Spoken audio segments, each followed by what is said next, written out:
قرآن مجید نے ارشاد فرمایا کہ هل اتی علی الانسان حین من الدہر لم یکن شیئا مذکورا، فرمایا انسان پر ایک وقت وہ بھی گزرا ہے کہ جب اس کا کہیں بھی ذکر نہیں کیا جاتا تھا، جب یہ کوئی قابل ذکر چیز نہ تھا. لم یکن شیئا مذکورا، جب یہ کوئی قابل ذکر چیز نہ تھا، اس کا نام بھی نہیں تھا، اس کا کوئی گھر بھی نہیں تھا، اس کے نام کوئی پلاٹ بھی نہیں تھا، اس کی کوئی بیوی بھی نہیں تھی، اس کا کوئی بچہ بھی نہیں تھا، اس کے ماں باپ بھی نہیں تھے، کیونکہ یہ خود ہی نہیں تھا. قرآن مجید نے یاد کرایا ہمیں، فرمایا یہ بات یاد رکھو کہ تم پر ایک وقت گزرا ہے جب تم کوئی قابل ذکر چیز یاد کرایا ہے، توجہ دلائی، ہمیں ذہن دیا ہے کہ تم اس وقت کو یاد کرو جب تم کوئی قابل ذکر چیز، جب ہمارا کوئی ذکر ہونے لگتا ہے تو پھر ہم کچھ بن کے بیٹھ جاتے ہیں، پھر ہمارا مزاج بن جاتا ہے کہ اب ہم کچھ ہیں. قرآن مجید نے ہمیں نصیحت فرمائی ہے کہ تم اپنے ماضی کو یاد رکھو. پھر ترتیب کے ساتھ بار بار قرآن پاک نے اس بات کا ذکر فرمایا ہے کہ ہم نے تمہیں ایک نطفے سے اور پھر جمے ہوئے خون سے پیدا کیا ہے.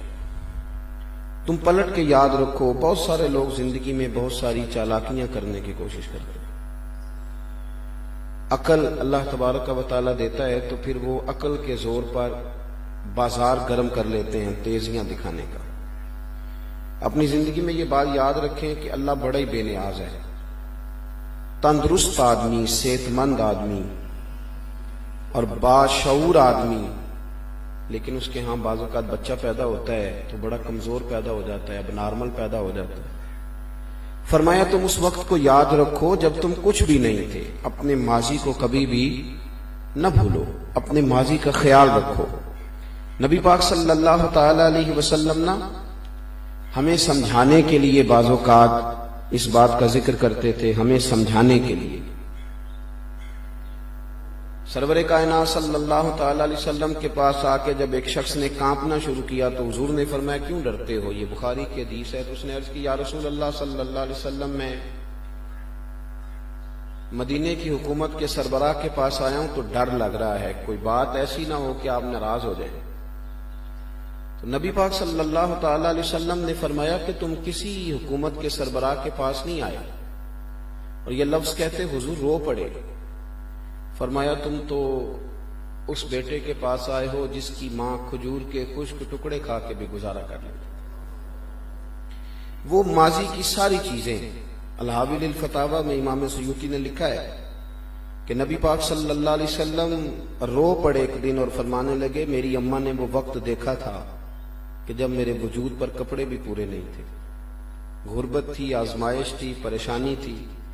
سرکار فرمانے لگے کاش آج میری ماں حیات ظاہرہ میں ہوتی، موجود ہوتی، میں نماز پڑھانے آتا، سورہ فاتحہ پڑھ لیتا تو میری ماں کو کوئی کام یاد آتا. وہ کہتی بیٹا محمد میری بات سننا.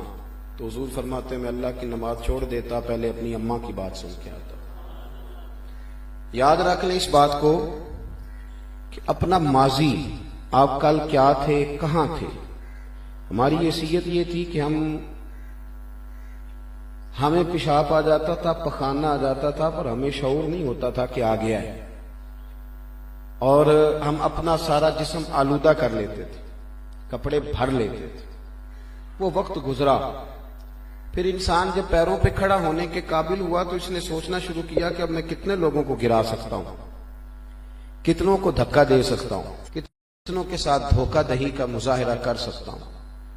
اللہ تبارک و تعالیٰ فرماتے ہیں تو کیوں نہیں یاد رکھتا کہ تو کیا تھا اور رب کریم نے تجھے کیا بنا دیا ہے. حدیث مبارکہ سیاستہ میں موجود ہے.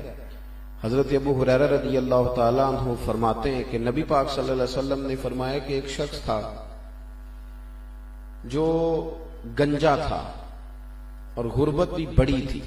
ایک تو گنجا یہ ہوتا ہے جس کے سر پہ بال نہیں ہوتے، اور کچھ لوگ ایسے ہوتے ہیں جن کے وجود پر ہی بال نہیں ہوتے. اس کے وجود پر بال ہی نہیں تھے.